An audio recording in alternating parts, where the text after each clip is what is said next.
so it's the night before the race. Just doing some last minute preparations. I got to take this trailer out of the garage, rearrange all the bikes, just make sure we're set up for tomorrow. The only other thing I think I need to do out here is put a new air filter in, freshly oiled. At 6:45, day of. All the bikes are packed up, the car's packed up, lunches are made, we're ready to go. All right, so something crazy happened that just has never happened before. My bike fell over on the trailer, so I think what is happening is the air forks are losing their air. There must be some debris around the nozzle up there because I pumped it, I checked it last night, it was down to 80 PSI, and I put it back up to 120. And today, this morning, it had gone down a little bit, and then I guess on the expressway, it just slowly lost more pressure. So this has never happened. Not sure what we're gonna do for the race. We're approaching Bastrop here, and my son saw the sign for Buc-ee's. He wants to stop at Buc-ee's for some beef jerky. If you're not from Texas, let me tell you about Buc-ee's. It's this huge gas station. It's kind of a destination here in Texas. All right, there's Buc-ee's over there. You can see it, it's huge. Bike fell over again. I let out all the air out of these forks, but apparently there was some air left in there. This is what we were talking about with the selection of beef jerky. It's crazy, it's huge. Tons of candy, tons of drinks. And that store goes all the way down over there for souvenirs and everything. This place is huge. We're not even on the race course yet. We're already getting passed by people. 451. Not sure who 451 is, but he just blew by me. 451 is Kenny. That makes sense because he was being pretty funny as he passed me. Must be nice to be in a truck. I'm pushing 70 here and I got a trailer, so I can't really go any faster. So why don't you sell our truck, Dad? Wish I still had that truck. Had a Ram 3500.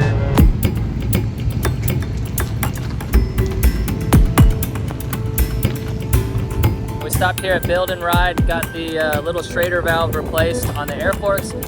Hopefully that's gonna fix it. I'm gonna go back and put some pressure in there now and see if it holds. Casey here, I'm so glad he's here at the race. He saved my butt so many times, from a bolt here and there, replacing a tire, now replacing this valve. It's great. So thanks for him for being here.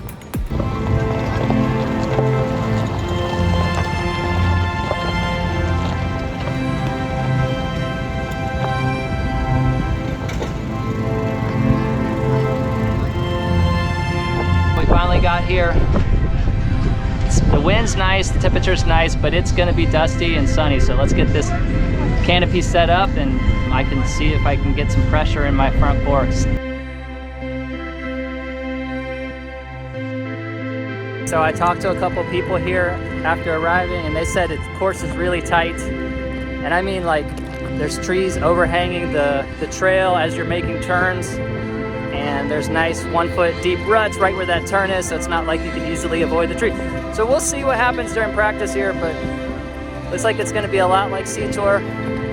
I'll be used to it, but I don't have to deal with 1 foot ruts at C-Tour, so. And I'm not really sure I would want to race there either, but it might be fun. We'll see. I think I'm in for a surprise here at practice. What? I heard that if you go down to 0, you really need to go up to like 250 or 300 to get the forks to extend properly, so we're gonna try that. All right, it took it forever to get it up to 170, but it looks like the forks are fully extended now, so we'll go do practice and we'll see if that helps.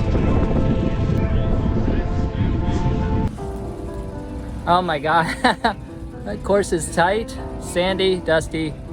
It's everything that you want to ride on, but like, I don't know if you want to race on it. So even the start, it's all pebbles and rocks, and just getting traction there just seems like well, everybody's gonna have the same problem, so I can't complain about it. But my practice jersey's all dirty.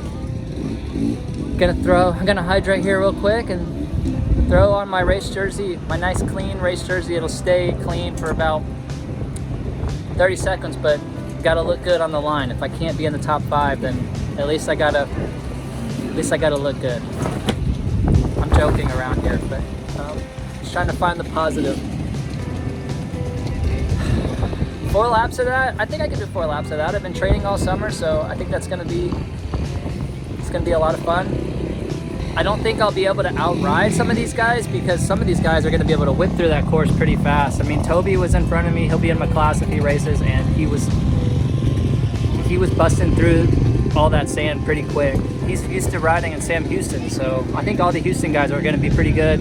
If I had known it was gonna be this sandy, I probably would have gone down to Czars a few times. There's your point. There's your nod.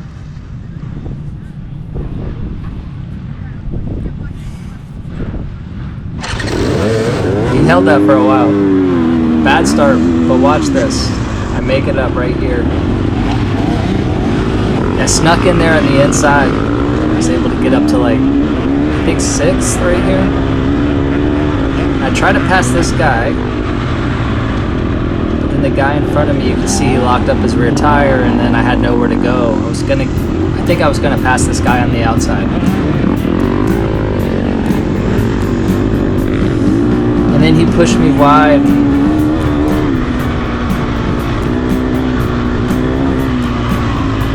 I think I maybe could have gone faster through there, but you'd just be a little uneasy. And then watch the stall coming into the woods.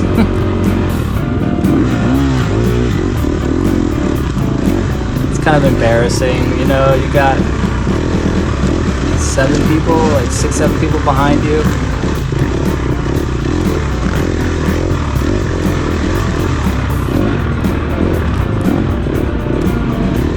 Immediately hit with some sand whoops and a little bit of sand section here. I think I was able to carry some good speed here, at least on the first lap I was. I was able to follow this guy in front of me for, I think, about 10 minutes.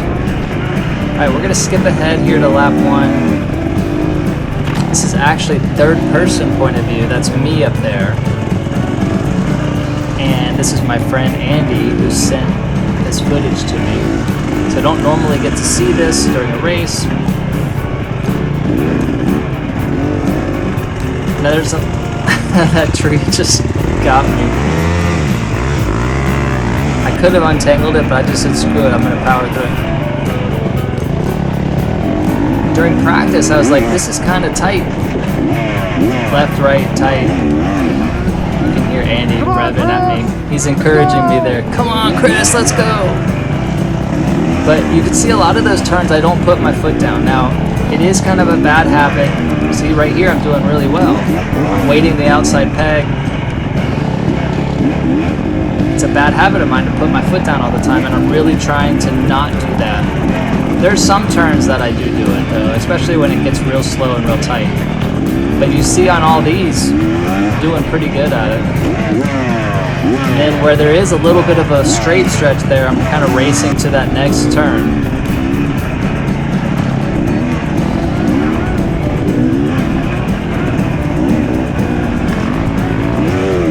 Alright, right here I come out too wide, way too wide. I left the door wide open for Andy. I don't know why he didn't take it. Watch this. He should have just gone right to the inside there. I think he was kind of encouraging me, like, maybe just got caught up in the excitement or something like that. You see, I'm trying to stand up a little bit, but then just come right back to a 90 left, and it's like, well, I'm going to sit down again.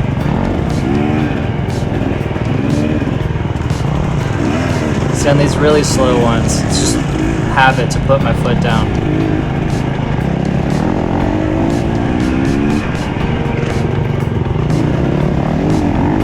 Alright, it's going to open back up here.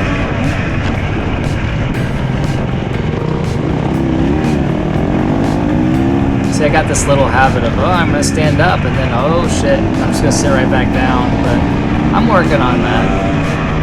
It's a little choppy through here, so I stand up. You see that back tire dancing around a little bit? That's what's the nice thing is about standings. You don't really feel it that much.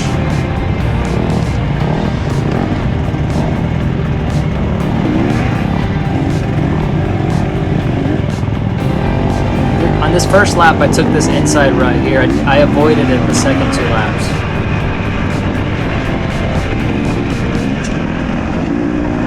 think I got a decent pace going through here. This kind of like double wide section.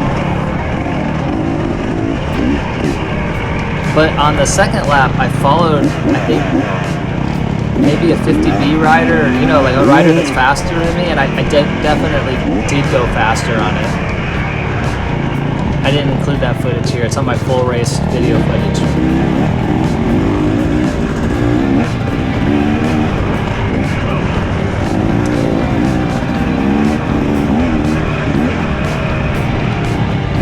So I've been riding C-Tour, which is kind of rocky, rooty, a lot, and you can see I'm standing up a lot more just because I stand up there more, so it's natural for me to want to stand a lot more when I ride now, especially when the terrain gets rough. But the sand starts getting really rough back through here, and you'll see that coming up. Some of these ruts are just really deep. So I knew there was people behind me, and then we catch up to this, I think, 30C rider on the Suzuki up there. You can see him. And I was just thinking, oh, good. I can kind of take a break now, because I can't pass that guy. It's too tight through here. So I just kind of slowed down a little bit to his pace. Well, then he left me. So I don't know where he went. Eventually he lets me by though.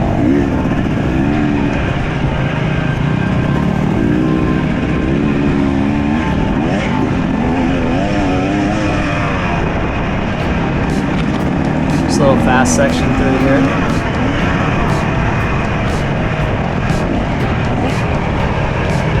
I gotta stop with that stand-up, sit-down thing. Like just immediately sitting. See, now I'm back on the pegs again.